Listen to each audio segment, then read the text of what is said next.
Everyone, welcome back to my channel guys. बहुत बहुत स्वागत है आपका मेरी वीडियो में। आज आपको पता तो लग ही गया होगा हम क्या करने वाले हैं। हम विजुअल स्टूडियो कोड के बारे में डिस्कस करने वाले हैं कि एक्चुअल में ये है क्या।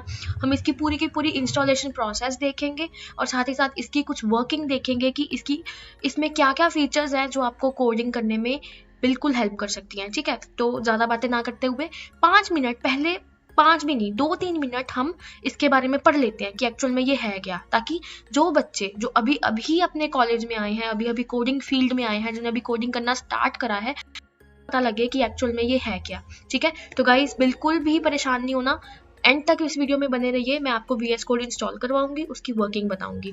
ठीक है, और साथ ही साथ वीडियो को लाइक कर दीजिए। जिन्होंने अभी तक चैनल सब्सक्राइब नहीं करा, प्लीज़ नीचे रेड बटन को दबाइए, चैनल को सब्सक्राइब करिए, बेल आइकन दबाइए, ताकि आने वाली वीडियोस आपको जल्द से जल्द आपके फ़ोन में उसकी नोटिफिकेशन आ जाए। ठीक है, तो चलिए स्टार्ट करते हैं। सबसे पहले विजुअल स्टूडियो कोड है क्या। It is a source code editor जिसको माइक्रोसॉफ्ट ने बनाया है। ठीक है, माइक्रोसॉफ्ट ने इसको बनाया है। इसका शॉर्ट फॉर्म जिसको हम कह सकते हैं, हम इसको बोलते हैं VS कोड। इसकी शॉर्ट फॉर्म है VS कोड। ठीक है, जो कि कम्प्लीटली ओपन सोर्स है। आप यहाँ पे देख सकते हैं ये कम्प्लीटली क्या है, ओपन सोर्स है। ओपन सोर्स का मतलब ये है कि कोई भी इसको अपनी मशीन में इंस्टॉल कर सकता है। कोई भी इसमें कोई लाइसेंसिंग की ज़रूरत नहीं है। कोई भी इसको अपनी मशीन में इंस्टॉल करके इसको बिल्कुल यूज़ कर सकता है कोडिंग करने के लिए। ठीक है, और तीसरी बात, इसमें कोई भी ऑपरेटिंग सिस्टम हो आपकी मशीन में, चाहे विंडोज़, चाहे लाइनक्स, चाहे मैक ऑपरेटिंग सिस्टम, इसमें कोई भी ऑपरेटिंग सिस्टम काम करता है। कोई भी ऑपरेटिंग सिस्टम वाली मशीन इसको इंस्टॉल कर सकती है। ठीक है, तो कोई दिक्कत नहीं है, सेम इंस्टॉलेशन प्रोसेस रहने वाला है सभी ऑपरेटिंग सिस्टम्स का, जो हम आगे जाके डिस्कस करेंगे। तो प्लीज़ वीडियो को एंड तक जरूर देखिएगा। Features include support for easy debugging. इसमें आप इजीली अपने कोड को बिल्ड करके, कोड लिख के उसको डीबग भी कर सकते हैं। लाइक उसमें कुछ अगर प्रॉब्लम है, एरर है, तो इजीली आप उसको सॉल्व कर सकते हैं। Syntax highlighting, the most important feature इसकी जो है एक सिंटैक्स हाईलाइटिंग। आप यहाँ पे देख सकते हैं सिंटैक्स हाईलाइटिंग। इससे क्या होगा, किसी भी लैंग्वेज में आप कोड लिख रहे हैं, ठीक है, उसमें आपको डिफरेंट तरह से डिफरेंट कलर स्कीम को यूज़ करके आपके सिंटैक्स को हाईलाइट करके दिखाया जाएगा, जिससे आपको पता लगेगा कि एक्चुअल में जो आपने लिखा है उसमें क्या क्या यूज हो रहा है। लाइक कौन सा कीवर्ड है, कौन सा वेरिएबल है, सबकी कलर स्कीम डिफरेंट होगी और आपको पता लग जाएगा। और सपोज अगर आपके सिंटैक्स में एरर है, तो वो भी साथ ही साथ आपको वहाँ पे रिफ्लेक्ट करेगा कि यहाँ पे एरर आ रहा है। ठीक है, इंटेलिजेंटली कोड कंप्लीशन, ये एक बिल्कुल सेम प्रोसेस है जैसा कि हमारे फ़ोन में ऑटो करेक्ट होता है। ठीक है, जैसे हमारे फ़ोन में ऑटो करेक्ट होता है, जो हमें बताता है कि आप गलत लिख रहे हैं, आप सही लिख रहे हैं, आपको आगे क्या आप लिख सकते हैं, आपको फ्यूचर में आप लिखते लिखते आपको ये रेफर कर देगा कि आप क्या लिखना चाहते हैं आगे। तो इंटेलिजेंटली आप अपने कोड को कंप्लीट कर सकते हैं। And then the most important, my personal favourite feature is user snippet. ये हम आगे डिस्कस करेंगे यूज़र स्निपेट है क्या। ठीक है, यूज़र स्निपेट क्या है।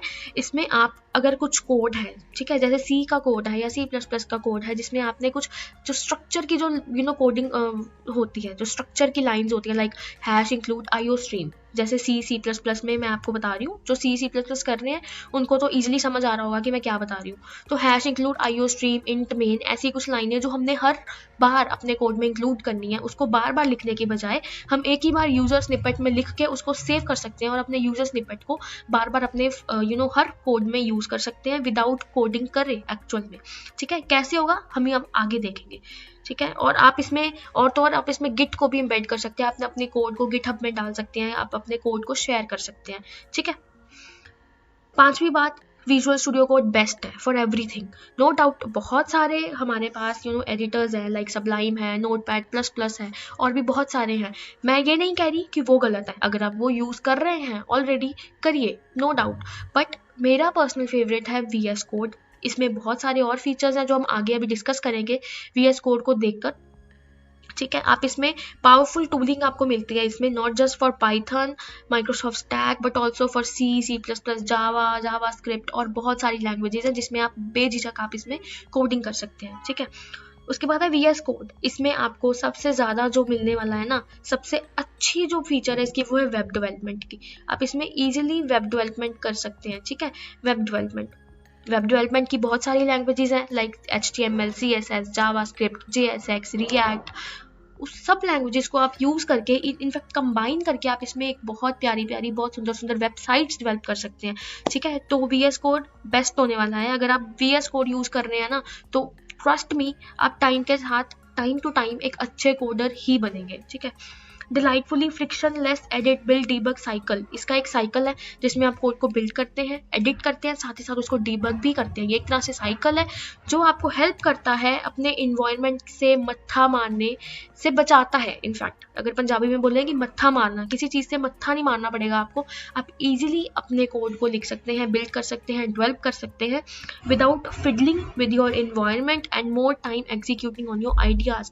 आप अपने आइडियाज़ को बहुत अच्छे से आप अपने आइडियाज़ को इम्प्लीमेंट कर सकते हैं, एग्जीक्यूट कर सकते हैं, ठीक है। Innovative websites, innovative web pages, innovative coding कर सकते हैं, ठीक है। अच्छा, बहुत होगी बातें, लेट्स गेट स्टार्टेड। हम अब इंस्टॉलेशन प्रोसेस देखते हैं VS कोड की, कि VS कोड को एक्चुअल में इंस्टॉल कैसे करना है, ठीक है। ओके, सो गाइस, ज़्यादा टाइम वेस्ट ना करते हुए हम सबसे पहले हम VS कोड को इंस्टॉल करना देख लेते हैं कैसे करेंगे। तो मैं यहाँ पे लिख रही हूँ VS कोड इंस्टॉल। जैसे ही आप क्लिक करेंगे, यहाँ पे आपको पहली एक वेबसाइट मिलेगी code.visualstudio.com। आप इस पर क्लिक करेंगे, आपको 3 ऑप्शंस मिलेंगे, ठीक है। जैसे आप देख सकते हैं यहाँ पे विंडोज़, लाइनक्स और मैक ऑपरेटिंग सिस्टम के लिए आपको तीनों ऑपरेटिंग सिस्टम्स के लिए ऑप्शंस मिल रहे हैं। आप अपनी मशीन के अकॉर्डिंगली, अपने OS के अकॉर्डिंगली आप इसको डाउनलोड कर लेंगे। और एक और बात, आपको यहाँ पे यूजर इंस्टॉलर पे 64 बिट या 32 बिट का ध्यान रखना है। ये नहीं है कि आपकी मशीन 32 बिट की है और आप 64 बिट का इंस्टॉल कर रहे हैं, तो आपको ऑब्वियसली प्रॉब्लम आएगी। तो आपको अपने आपका ऑपरेटिंग सिस्टम कैसा है उसके अकॉर्डिंग इंस्टॉल करना है। और अगर ये नहीं पता ये कैसे देखना है, तो लेट मी शो यू। आप क्या करेंगे, दिस PC पे जाके आप राइट क्लिक करेंगे एंड देन प्रॉपर्टीज पे जाके आपको यहाँ बाहर ये देखिए system type 64 bit operating system, आपको यहीं पे पता लग जाएगा कि आपका 64 बिट है या 32 बिट है। तो जैसे कि मेरा 64 बिट है, तो मैं 64 बिट के अकॉर्डिंगली अपना VS कोड को इंस्टॉल करूंगी। गाइज, मेरा तो ऑलरेडी इंस्टॉल है। आपको जैसे ही पता लगेगा कि आपकी मशीन कौन सी है, आप उस पर क्लिक करेंगे और आपकी डाउनलोडिंग स्टार्ट हो जाएगी। जैसे ही डाउनलोडिंग स्टार्ट होगी, तो सेम प्रोसेस जैसे बाकी उसका सॉफ्टवेयर्स का या बाकी एप्लीकेशंस का जो इंस्टॉलेशन प्रोसेस होता है, वैसे ही आप VS कोड को भी इंस्टॉल कर लेंगे। सेम प्रोसेस है, कोई दिक्कत नहीं आएगी आपको, ठीक है। तो इंस्टॉल होने के बाद अब हम चलते हैं अपने VS code. Okay, so guys, install होने के बाद आपका VS कोड कुछ ऐसा दिखने वाला है। ये देखिए, ये है VS कोड। हम इस पर क्लिक करेंगे और सी, ये आपका VS कोड कुछ ऐसा दिखेगा। बिल्कुल भी डरने वाली बात नहीं है, कोई भी घबराने वाली बात नहीं है। हम इसको धीरे धीरे इसकी वर्किंग देखेंगे कि ये किस तरह से काम करता है, ताकि आप इसमें बेसिकली अपने कोड्स डेवलप कर पाओ, ठीक है। आप अपने कोड को लिख पाओ, ठीक है। तो सबसे पहले हम यहाँ से स्टार्ट करते हैं। ये हमारी स्क्रीन है, VS कोड का हमारा होम पेज है, ठीक है। हम यहाँ से कोई भी फाइल या फोल्डर ओपन कर सकते हैं, ठीक है। ये है हमारा एक्सप्लोरर बटन, ठीक है। इसको बोलते हैं एक्सप्लोरर का बटन। यहाँ से हम अपनी कोई भी फाइल या फोल्डर को ओपन कर सकते हैं। जैसे लेट्स से ओपन फोल्डर, मेरे पास फोल्डर है, मैं फोल्डर को ओपन करूंगी, ये वाले को। फोल्डर तो है नहीं। ओके, हम एक काम करते हैं, हम एक फोल्डर बना लेते हैं, नया फोल्डर, ठीक है। पहले तो D ड्राइव पे जाके मैं एक नया फोल्डर बनाऊंगी। नाम दे देते हैं वेबसाइट। ओके, सॉरी, वेबसाइट नहीं, यूट्यूब। तो मैंने ये फोल्डर बनाया और मैं चाहती हूँ कि ये फोल्डर मेरा VS कोड में ओपन हो। तो मैं यहाँ से या फिर यहाँ से, ये देखिए, ये ऑप्शन भी आपके पास, या फिर एक्सप्लोरर बटन में जाके यहाँ पे आप क्लिक करेंगे तो आप यहाँ पे D ड्राइव में यूट्यूब वीडियो ऑप्शन सेलेक्ट करेंगे फोल्डर को, और आपका ये फोल्डर VS कोड में ओपन हो चुका है गाइस, ठीक है। अब इस फोल्डर में अगर मैं चाहती हूँ कि मेरी एक नई फाइल बन जाए, ठीक है, तो आप देख सकते हैं अभी ये फोल्डर खाली है, इसमें कुछ नहीं है। तो ये बटन, ये यहाँ पे आप देख सकते हैं, ध्यान से देखिए, इस बटन पे क्लिक करेंगे, आप एक नई फाइल, सपोज tut1.cpp यानी कि एक्सटेंशन है। अगर आपको C++ की फाइल बनानी है तो CPP, अगर आपको HTML फाइल बनानी है तो .html, अगर आपको CSS फाइल बनानी है तो .css, तो अगर आपको पाइथन की बनानी है तो .py। तो कौन सी भी फाइल आपको बनानी है उसकी आप एक्सटेंशन साथ में देंगे। तो ये देखिए, ये आपकी फाइल अब बन चुकी है, एक C++ की फाइल आपकी बन चुकी है। ठीक है, तो YouTube वीडियो के अंदर, और आप यहाँ पे भी देखेंगे, अगर आप अपने फोल्डर में जाएंगे तो इस फोल्डर में भी आपकी एक Qt1 नाम की फाइल ध्यान से देखें तो बन चुकी है। ठीक है, तो इस तरह से हम फाइल एंड फोल्डर्स के साथ काम करते हैं। ठीक है, उसके बाद यहाँ पे हम आएंगे, यहाँ पे हम अपना कोड लिखेंगे। जैसे सपोज कुछ भी लिख सकते हैं हम, जैसे मैं एक ये लाइन लिख रही हूँ स्ट्रीम। ठीक है, तो आप देख सकते हैं ध्यान से, हम यहाँ पे अपना कुछ भी कोड, मतलब जो भी चाहे हम लिखेंगे। अब हम देखते हैं ये सेकंड बटन, ये है सर्च एंड रिप्लेस का। अब सपोज मुझे IO स्ट्रीम को सर्च करना है, तो ये देखिए, ये आपको हाईलाइट करके बता देगा कि यहाँ पे आपका ये लिखा है। अगर आपका बहुत बड़ा कोड है, उसमें ये वर्ड 10 बार आ रहा है, तो आपको ये 10 बार हाईलाइट करके दिखाएगा कि ये वर्ड आपका कहाँ कहाँ पे है। उसके बाद आप इस वर्ड को किसी भी वर्ड से, सपोज मेन से आप रिप्लेस कर सकते हैं। तो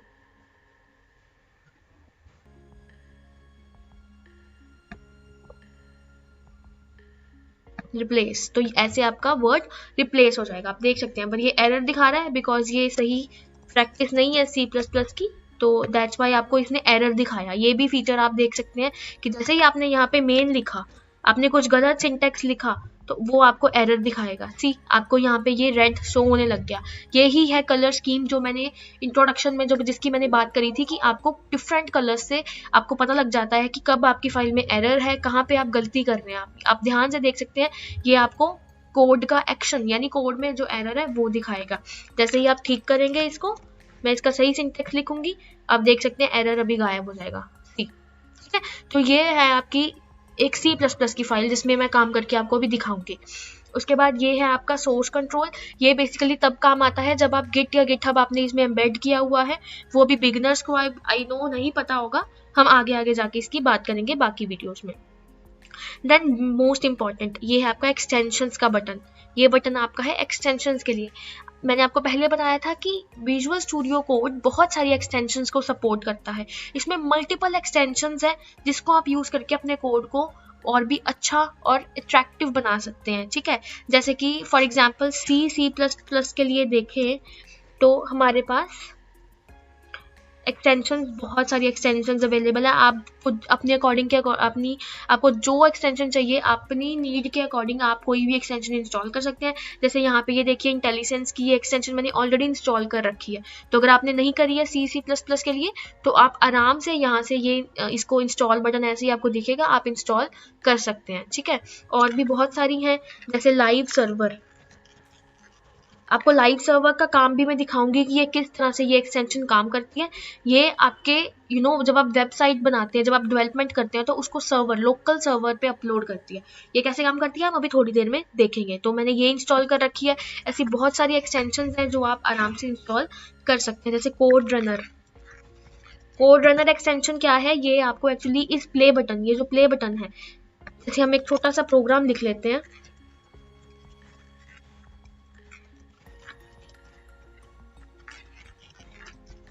मैं C++ का एक छोटा सा प्रोग्राम लिख रही हूँ। सपोज हमें प्रिंट करवाना है हेलो। ठीक है, तो मैंने ये एक बेसिक हेलो सी वर्ड, मतलब सी का प्रोग्राम लिखा है। तो अगर मैंने ये कोड रनर एक्सटेंशन जो है इसको इंस्टॉल करके रखा है, ठीक है, ये मेरी पहले से इंस्टॉल है, तो आप देखेंगे इसका आउटपुट। अगर आप इस बटन पे क्लिक करेंगे तो आपको आसानी से आपका आउटपुट यहाँ पे मिल जाएगा, हेलो। ये देखिए, हमारा हेलो प्रिंट होके आ चुका है नीचे। तो ये यही करती है, ये आपको कोड को रन करने में ये एक्सटेंशन हेल्प करती है। ठीक है, ये हमारा नीचे टर्मिनल है। जब भी आप कोई भी प्रोग्राम कोड करेंगे तो ये आपका आउटपुट यहाँ पे नीचे टर्मिनल पे, ये इस आउटपुट स्क्रीन में, ये देखिए आउटपुट स्क्रीन में आपका जाएंगे या फिर टर्मिनल, दोनों पे आपका ये आउटपुट शो करेगा आपको। ठीक है, तो ये हमारा टर्मिनल है। फिलहाल हम इसको बंद कर देते हैं अभी। और एक्सटेंशंस के बारे में आपको आई होप क्लियर हो गया होगा। ये हमारे यहाँ पे फाइल में ये बहुत सारे ऑप्शंस हैं। कोई नई फाइल, नई विंडो खोलनी है, कोई नया फोल्डर ओपन करना है, तो ये सारे आपको ऑप्शंस यहाँ पे मिलेंगे सेव करने के। जैसे ही आप प्रोग्राम लिखते हैं आपको साथ में सेव करना पड़ता है, उसके बाद आपकी आउटपुट वो यहाँ से दिखाएगा, प्ले करेंगे तो ठीक है। कोई भी चेंजेस है उसको आपको सेव करना, ठीक है। तो अब जैसा कि आप देख सकते हैं, अगर मैं इस प्रोग्राम में कोई चेंजेस करती हूँ, लाइक मैं हेलो जगह हेलो वर्ल्ड प्रिंट करवाना चाहती हूँ, ठीक है, तो आप देख सकते हैं अगर आपने इस प्रोग्राम को सेव नहीं करा, ठीक है, तो यहाँ पे आपको ये शो करेगा 1 अनसेव्ड। जैसे ही आप सेव करेंगे, लाइक कंट्रोल एस करेंगे, आपका ये प्रोग्राम सेव हो गया एंड देन आप इसको रन कर सकते हैं, ठीक है। यहाँ पे आप देखिए हमारा प्रोग्राम, अब पहले आउटपुट हेलो आ रहा था, अब आउटपुट हेलो वर्ल्ड आ रहा है। तो इस तरह से आपको साथ ही साथ प्रोग्राम्स को सेव करना पड़ेगा, ठीक है। अब हम बात करते हैं अपनी सेटिंग्स की, ठीक है। अब चलते हैं सेटिंग्स की तरफ। हमने ये सारा तो देख लिया कि किस तरह से फाइल्स हम बनाते हैं, हम इसको रन कैसे करते हैं। अब हम थोड़ी सी सेटिंग्स के बारे में डिस्कस कर लेते हैं। सबसे पहले यहाँ पे आप अपने अपडेट्स चेक कर सकते हैं, जैसा कि VS कोड के अभी कोई अपडेट अवेलेबल नहीं है, तो अगर आपके कोई अपडेट अवेलेबल होंगे तो आप यहाँ से चेक करके उसको अपडेट भी कर सकते हैं साथ ही के साथ। उसके बाद एक इम्पॉर्टेंट सेटिंग है कलर थीम। आप अपना कलर थीम चेंज कर सकते हैं, जैसे कि मैंने ये डार्क रखा हुआ है तो आप यहाँ पे VS कोड का थीम लाइट रख सकते हैं। और भी आपको थीम्स अवेलेबल हैं, आप चेंज कर सकते हैं, लाइक आप ये कर सकते हैं, ठीक है। फिलहाल हम डार्क रहने देते हैं। वैसे ये थीम मुझे बहुत पसंद है, इसमें डिफरेंट कलर्स हैं, बहुत कलरफुल सा लग रहा है, तो अगर कोई चाहे तो ये भी आप रख सकते हैं। फिलहाल मैं अभी डार्क ही कर देती हूँ कि ठीक रहता है थोड़ा। ओके उसके बाद अब हम बात करते हैं फाइल आइकन थीम के बारे में। आप यहाँ पे फाइल आइकन का कोई भी थीम रख सकते हैं। जैसे आपने देखा होगा यहाँ पे ये ऐसा साइन है, आप इसको भी चेंज कर सकते हैं। मिनिमल करेंगे तो आप देख सकते हैं ये फाइल आइकन्स कैसे चेंज हो गए हैं, ठीक है। तो आप यहाँ पे, मैं फिलहाल यही कर देती हूँ, ठीक है। तो फाइल का थीम आपका ये रहा है। उसके बाद अब हम बात करते हैं, सबसे पहले हम देखते हैं कीबोर्ड शॉर्टकट्स के बारे में, फिर बात करेंगे यूजर स्निपेट्स, क्योंकि ये बहुत इंपॉर्टेंट है और इसको टाइम लगने वाला है। अब हम बात करते हैं कीबोर्ड शॉर्टकट्स की। गाइस आप देख सकते हैं आपके पास बहुत सारे शॉर्टकट्स अवेलेबल हैं, कीबोर्ड शॉर्टकट्स है। आप चाहें तो आप इसको चेंज भी कर सकते हैं। जैसे यहाँ पे add cursor to line end, अगर आप लाइन के एंड में कर्सर डालना चाहते हैं तो आप यहाँ पे, ये जैसे कंट्रोल D है तो आप यहाँ पे क्लिक करके आप कुछ भी चाहते हैं, लाइक आप चाहते हैं सपोज Shift+I, तो आप Shift+I करेंगे, एंटर करेंगे तो आपका, आप देख सकते हैं कीबोर्ड शॉर्टकट चेंज हो चुका है। तो आप ऐसे जितने भी शॉर्टकट्स हैं, जैसे कंट्रोल सेव का है, सपोज फॉर एग्जांपल सेव करने का है, कहाँ है सेव का,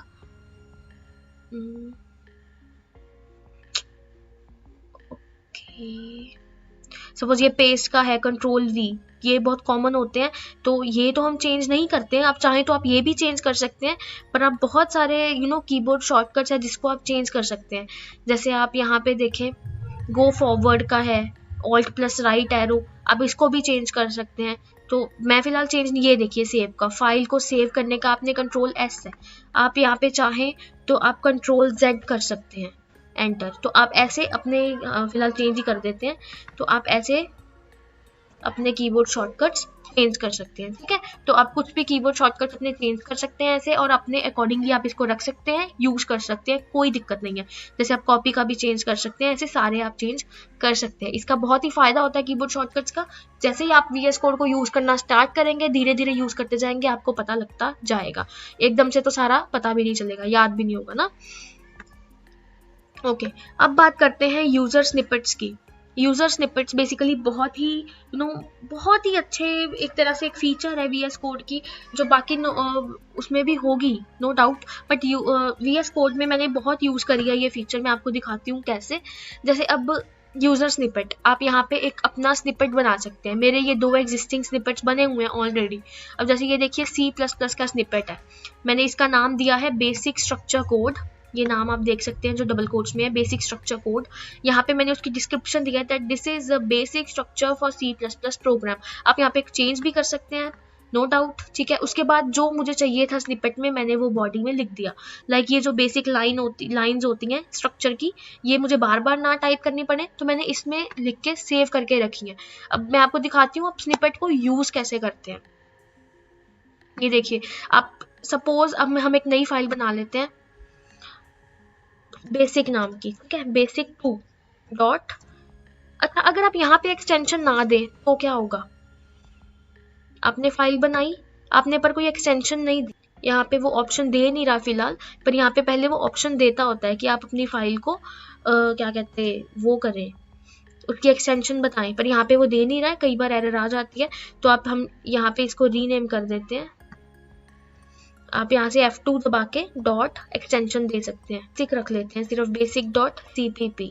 तो जैसे ही मैंने करा तो ये एक CPP फाइल बन गई उसी फोल्डर के अंदर, ठीक है। तो अब यहाँ पे अगर मैं चाहूँ तो सेम ये कोड यहाँ से दूसरी फाइल से कॉपी कर सकती हूँ, बट हमारे पास अगर दूसरी फाइल कोई नहीं है, हम पहली फाइल बना रहे हैं, हमारे पास स्निपेट सेव है, हम क्या कर सकते हैं, अपने स्निपेट का नाम टाइप करें। ये देखिए, ये आपको दिखा रहा है बेसिक स्ट्रक्चर कोड, ठीक है। ये देखिए, आप ये एरो पे क्लिक करेंगे, ये आपको पूरा दिखाएगा कि इसकी डेफिनेशन क्या है, ये क्या करता है। User snippet, this is the basic structure of C++ program, ठीक है। इसमें आपने क्या लाइंस लिखी हैं, ये आपको वो भी दिखाएगा यहाँ पे। तो ये सारा तो देखो, जैसे ही हमने क्लिक करा मेरा स्निपेट यहाँ पे रेडी है। मैं एक बार फिर से दिखाती हूँ ये क्या करा मैंने। ये देखिए, जैसे ही अपना स्निपेट का नाम टाइप करा, क्लिक करा, ये देखिए मेरा स्निपेट ऑलरेडी है। मुझे ये लाइंस दोबारा टाइप करने की जरूरत नहीं है, अब मैं जो भी चाहूँ यहाँ पे अपनी कोडिंग कर सकती हूँ, ठीक है। तो दिस इज यूजर स्निपेट। आप अपने कितने भी स्निपेट्स बना सकते हैं यूजर स्निपेट पे जाके, तो आपको कोई दिक्कत नहीं होगी। उसके बाद अब हम चलते हैं सेटिंग्स पे। गाइज, यहाँ पे आपको सेटिंग्स में दो ऑप्शन मिलेंगे, एक यूजर की सेटिंग, एक वर्क स्पेस की सेटिंग। ये जो यूजर की सेटिंग है, ये बेसिकली कि अगर आपको अपने कोई फॉन्ट साइज चेंज करना है, आपको कोई भी ऐसी सेटिंग्स करनी है, लाइक अपने फॉन्ट का टाइप ये चेंज करना है, आप यहाँ से कर सकते हैं कि आपका कोड देखने में कैसा है, ये सेटिंग्स वो हैं। और ये है work space settings. Work space settings में बेसिकली आपकी ये जो फोल्डर की सेटिंग्स है ना, ये एक्सप्लोरर के अंदर जो आपके फोल्डर्स ओपन है, ये उसकी सेटिंग्स है, ठीक है। जैसे एक वर्क स्पेस सेटिंग में आपको दिखाती हूँ, आप यहाँ पे सर्च करेंगे तो माउस व्हील लिखेंगे तो माउस व्हील, देखो माउस व्हील जूम, ये देखिए यहाँ पे अगर आप क्लिक करेंगे माउस व्हील, आप इससे क्या होगा, अगर आप कंट्रोल के साथ अपने कर्सर को, अपने माउस को दबाए, माउस व्हील को चला के रखेंगे, तो आप देखेंगे आपका फॉन्ट इंक्रीज होगा। लेट्स क्या होता है इससे देखते हैं। ये देखिए, कंट्रोल, साथ ही साथ मैं अपने माउस को हिला रही हूँ, अपने माउस की को स्क्रॉल कर रही हूँ, तो आप देख सकते हैं आप फॉन्ट इसमें चेंज कर सकते हैं, ठीक है। तो जिस भी अकॉर्डिंग आपको जो भी जितना भी फॉन्ट चाहिए आप वो रख सकते हैं। तो ये थी माउस व्हील सेटिंग, आप इसको कर सकते हैं, बेसिक सेटिंग है ये, ठीक है। उसके बाद फॉर एग्जांपल एक आपके पास है कोड रनर सेटिंग, ठीक है। कोड मैं आपको कुछ कुछ बता रही हूँ जो आपको काम आएंगी, बाकी आप धीरे धीरे जैसे यूज करते जाएंगे आपको अपने आप पता लग जाएगा। अगर आप यहाँ पे क्लिक करेंगे, यहाँ पे देखिए whether to clear the previous output before और नॉट, मतलब अब अगर एक प्रोग्राम को 10 बार रन कर रहे हैं तो पिछला जो आउटपुट था वो इरेज होता जाएगा, इसमें रीसेट कर देते हैं हम, ठीक है। तो और सेटिंग्स देख लेते हैं अगर आपको कोई देखनी है तो।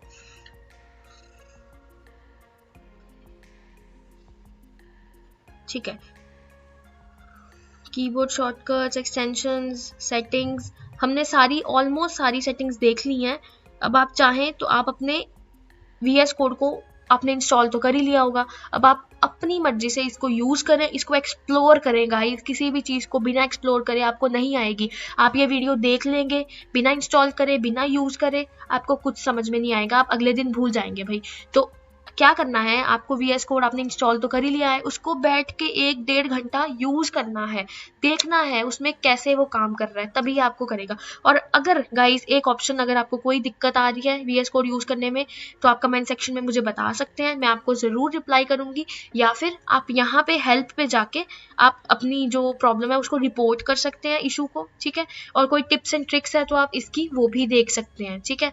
सो गाइस, आई होप आप इसकी डॉक्यूमेंटेशन रीड कर सकते हैं। VS कोड की डॉक्यूमेंटेशन पे जाएंगे तो आपको डॉक्यूमेंटेशन, इसकी ऑफिशियल वेबसाइट पे आपको डॉक्यूमेंटेशन मिलेगी, तो आप इसको डॉक्यूमेंटेशन को, ये स्टेप्स हैं, ये आप रीड करेंगे तो ये आपको ध्यान में आएगा। अब जैसे C++ की देखें तो ये देखिए C++ किस तरह से करनी है, उसकी सेटिंग्स, उसकी एक्सटेंशंस, आप हर लैंग्वेज के अलग अलग तरीके से देख सकते हैं, ठीक है। सो गाइज, आई होप आपको ये वीडियो क्लियर हुई है, आपको VS कोड की बेसिक नॉलेज है, आपको पता लग गया है VS कोड क्या है। तो आई होप आपको ये वीडियो अच्छी लगी होगी। जिन जिन को वीडियो अच्छी लगी है, इस वीडियो को अभी तक अगर लाइक नहीं करा है तो अभी के अभी लाइक कर दो, और मेरी आने वाली वीडियोस को अच्छे से देखना।